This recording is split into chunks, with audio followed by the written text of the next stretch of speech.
माखासे बाखिफोर दङ जायाखै जेबो मोजां मथे बेखायनो जों अपेनलि फैदों आरो हाग्रामानि बिपिएल दोलोखौ गाज्रि मोननायनि खारना मा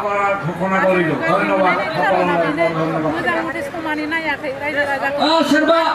मोसानायखौ आं खावलायबाय मोनसे मोसानो नागिरदों आरो बोराय बुरै जोंहा मा मा गामिनिफ्राय दहेला सोरबा पार्टिनि बसुमतारिनि आसारि टीमा बिथांमोनखौ खावलायदों जाहाथे जोबथा मोसानानै दिन्थिफुंनो थाखाय इउपिपिएल दोलोखौ बेसेबांखिनि सिट मोननानै देरहासार एबा सरकार दागोन ना खमसे खम 35-36 इउपिपिएल दोलोआव नोंथाङा फैदों इउपिपिएल दोलोखौ मोजां मोननानै फैनाय खारना मा आं मोजां मोननाया बेनो जोंना सारनि दैदेननाय बयखौबो समानै नायो गरिब-गुन्द्राखौबो आरो बयखौबो समानै नायगोन होननानै जों आसा दङ सारनियाव आरो दैदेनगोनबो आरो नोंथाङा सासे रोंगौथि गोनां आइजो दिनै इउपिपिएल दोलोआ रोंगौथि गोनां आइजोफोरनि थाखाय महिला सावलगिफोर मा मा इस्युसफोर मा मा आयदाफोर लादों होननानै नोंथाङा बे समाव बुंदों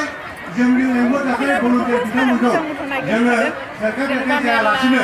ज' जानानै थानो थाखाय आङो महिलाफ्रा गोदोसोनानै दङ ओंखारबोआखै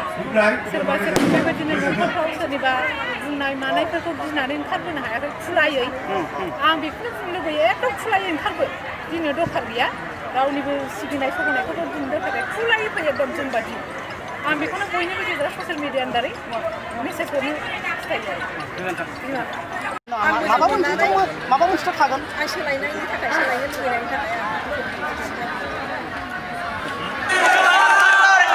आवाज নাই বিদেশি যদি এনেকা আওয়াজ না থাকা মানুষ থাকিলে না আমাক লুটিব আর ফুটিব